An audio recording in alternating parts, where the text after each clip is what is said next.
New Year's Eve in Vienna, snow swirling in the streets, the biting wind cutting through layers of clothing. I was 12, awkward and restless, dragged by my mother from one tourist attraction to the next. That year, we were in Austria, spending the holiday amidst old palaces and museums that felt more like prisons than places of wonder to a kid my age. We had been trudging through the Kunsthistorisches Museum, a massive and ornate monument to art and history. I was over it. Completely. My feet ached, my brain was numb, and I just wanted to leave. By the time we reached the bottom floor, my patience had evaporated. My mother noticed, of course, and suggested I wait on a bench by the wardrobe while she went to the bathroom. Fine by me.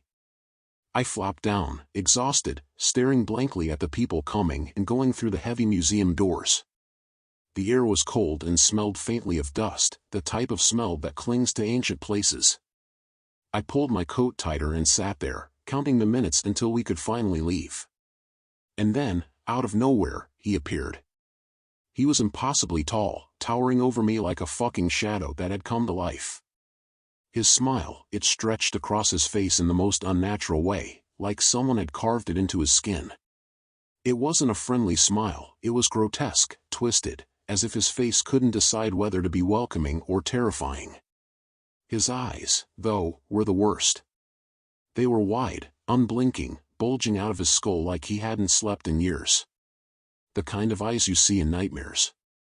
I remember feeling my stomach twist in knots as he approached. Something about him was wrong, deeply wrong, but I couldn't move. I was frozen, trapped by his stare.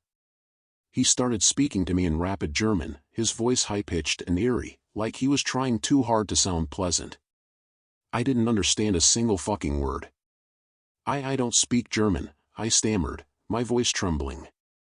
But that only seemed to set him off. His smile faltered, and his face darkened. His hand shot out, grabbing my shoulder with a grip like ice, and he leaned in close, too close. His breath was hot and sour, stinking of something rotten. "You speak German," he hissed in broken English. "You're lying. You know German. You're trying to fool me." My heart pounded in my chest. I tried to pull away, but his grip tightened.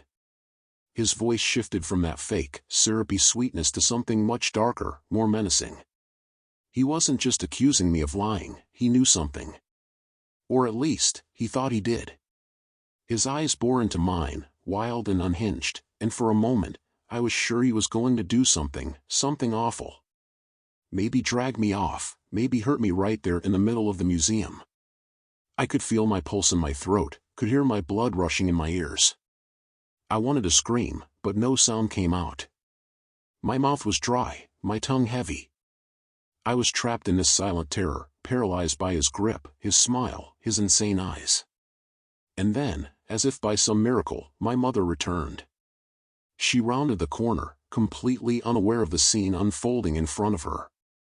The man's head jerked up at the sight of her, and just like that, his expression changed. The grin snapped back into place, wider than before, his eyes flicking from me to her and back again. He released my shoulder with a sickeningly casual gesture, as if nothing had happened at all. Then, without a word, he raised a hand in an exaggerated wave, almost playful, and turned on his heel, striding out of the museum like he had somewhere important to be. My mother watched him go, confused but oblivious to the terror that had gripped me moments earlier. "What was that about?" she asked, her voice light, like nothing strange had just happened. I didn't know how to answer.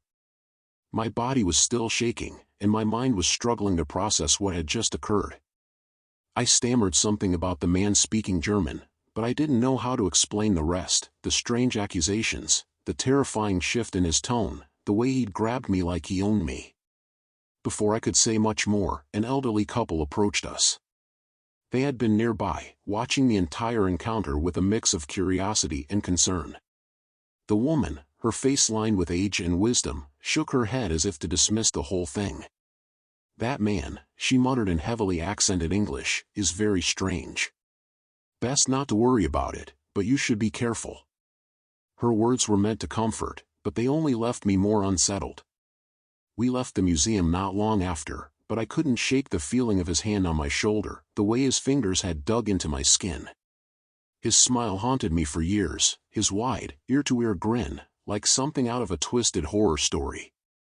I spent countless nights wondering what would have happened if my mother hadn't shown up when she did. Because, deep down, I knew that man wanted more than just conversation. He wanted something from me, something I couldn't even begin to understand. And the thought of what might have happened if he'd gotten it still makes my skin crawl. Some encounters leave scars you can't see. This was one of them.